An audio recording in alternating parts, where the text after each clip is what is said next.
Honours second ইয়ারের সামনে যেহেতু পরীক্ষা রয়েছে, তবে সেকেন্ড ইয়ারে যারা রয়েছে বিশেষ করে ইংলিশটা নিয়ে অনেক বেশি টেনশন করো। তো ইংলিশটা যেহেতু সব ডিপার্টমেন্টেরই রয়েছে, তো ইংলিশে তোমাদের পাশ করতেই হবে। তো পাশ করার জন্য মূলত অনেকেই জাস্ট পাশ করার জন্যই পরীক্ষা দিতে চাও, তো তাদের জন্য আজকের ভিডিওটি মূলত। তো তোমরা ইংলিশে পাশ করতে গেলে গ্রামার সাইড কিন্তু বাদ দেওয়ার কোনো অপশানই নাই। পাশ তুলতে গেলে মূলত গ্রামার সাইটে ভালো নাম্বার পেতে হবে, কারণ তোমরা লিখে কিন্তু খুব বেশি নাম্বার তুলতে পারবে না। লিখলে কিন্তু টিচাররা খুব বেশি নাম্বার দেয় না, যে কারণে যে গ্রামারগুলো তোমরা পারবা, তো সেই গ্রামারগুলোর উপরে একটু জোর দিবা। তবে যেহেতু সময় বেশি নাই, যে কারণে নতুন করে গ্রামার শেখা তোমাদের জন্য অনেক টাফ হয়ে যাবে। বেসিক কিছু গ্রামার যেগুলো রয়েছে সেগুলোর উপরে তোমরা একটু জোর দিয়ে তোমরা এই অল্প কয়েকদিনের মধ্যে চেষ্টা করো, দেখবা পেরে যাবে। তো যাই হোক, কম্পোজিশনে যেহেতু বড় একটা মার্কস রয়েছে, তো আজকের একটা ভিডিওর মধ্যে আমি তোমাদের বেশ কিছুটা কম্পোজিশন দেখিয়ে দিব। মূলত এই রিলেটেড যে কম্পোজিশনগুলো আসবে, তো তোমরা সেখান থেকে খুব ভালোভাবে লিখতে পারবা। প্রথমে দেখো, এটা হচ্ছে moral values and ethics type composition. মূলত এটা হচ্ছে মূল্যবোধ আর নৈতিকতা নিয়ে যেটা রয়েছে, এখান থেকে যদি কোনো কিছু একটা চলে আসে, তো জানা থাকলে তো তোমরা সেটা লিখবা। আর যারা মোটে পারবা না, সেক্ষেত্রে তোমরা তো খালি রেখে আসতে পারবে না, সে কারণে জাস্ট এই যে ফরম্যাটটা দিয়েছি এই ফরম্যাটটা তোমরা ফলো করবা।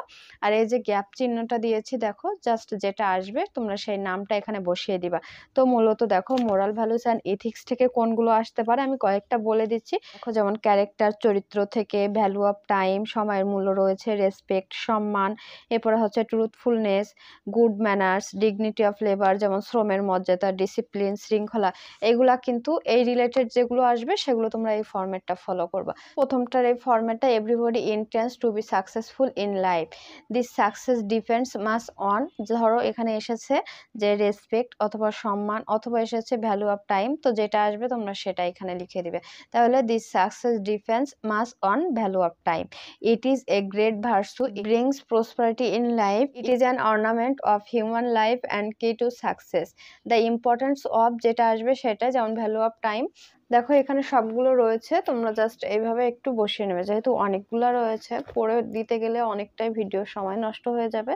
তো দেখো এখানে সবগুলো রয়েছে, জাস্ট তোমরা যে ভ্যালু অ্যান্ড নৈতিকতা, মোট কথা নৈতিকতা ও মূল্যবোধ থেকে যেগুলো আসবে তখন তোমরা এই ফরম্যাটটা ফলো করবা। আর যখন অন্যগুলো আসবে সেক্ষেত্রের জন্য দেখো নিচে যে একটা রয়েছে প্রবলেম রিলেটেড কম্পোজিশন, মোট কথা সমস্যা রিলেটেড যেগুলো থাকে, তো সমস্যা রিলেটেড যে কম্পোজিশন গুলো আসবে সেক্ষেত্রে তোমরা এটা দিবা। তো প্রথমে দেখো, Bangladesh is a very small country, there are many problems in our country, some them are big and some of them are small, some of them are preventable and some of them are unpreventable, but problem is problem, it may be different only, such as, যে সমস্যাটা আসবে সেটাই বসাতে হবে। তো তোমার এই সমস্যার মধ্যে সামাজিক সমস্যাগুলোর মধ্যে থাকতে পারে যেমন ডাউরি প্রবলেম, যে পণ্য সমস্যা, এরপরে হচ্ছে প্রাইস হাইক, মূল্য বৃদ্ধি, পপুলেশন প্রবলেম, ট্রাফিক জ্যাম, এরপরে হচ্ছে যে ড্রাগ অ্যাডিকশন, মাদকাসক্তি, green house effect, load shedding, food problem. এই যে সমস্যাগুলো রয়েছে এখানে কয়েকটা বলেছি, মোট কথা সমস্যা রিলেটেড যেটা থাকবে সেটা তোমরা এই ফরম্যাটটা ফলো করলে এখান থেকে পেয়ে যাচ্ছ। এই যে গ্যাপগুলা রয়েছে, এই গ্যাপগুলা প্রশ্নে যেটা আসবে সেই নামটা এখানে বসিয়ে দিলেই হয়ে যাচ্ছে। আর যে জিনিসটা তোমরা পড়ে গিয়েছো অবশ্যই সেটা লিখবা। এটা মূলত যে একেবারে নাম্বার না পাওয়ার থেকে মোটামুটি কিছু পাওয়া যায়, সেক্ষেত্রে তোমরা এই ফরম্যাটটা ফলো করবা। আর অনেকে আছো যে কিছুই মুখস্থ করো নাই, নিজেরাই লিখতে পারো ইংলিশে, তো তাদের জন্য তো আলাদা কথা। তবে যারা পারবা না, তো তাদের জন্য মূলত এটা। চাইলে তোমরা যারা পড়ে গিয়েছো, পরীক্ষায় পারছো না, সেক্ষেত্রেও এই ফরম্যাটটাও একটু জেনে রেখে যেতে পারো, তাহলে পরীক্ষার সময় আর কোনো কিছুতেই তোমাদের বাধা হবে না।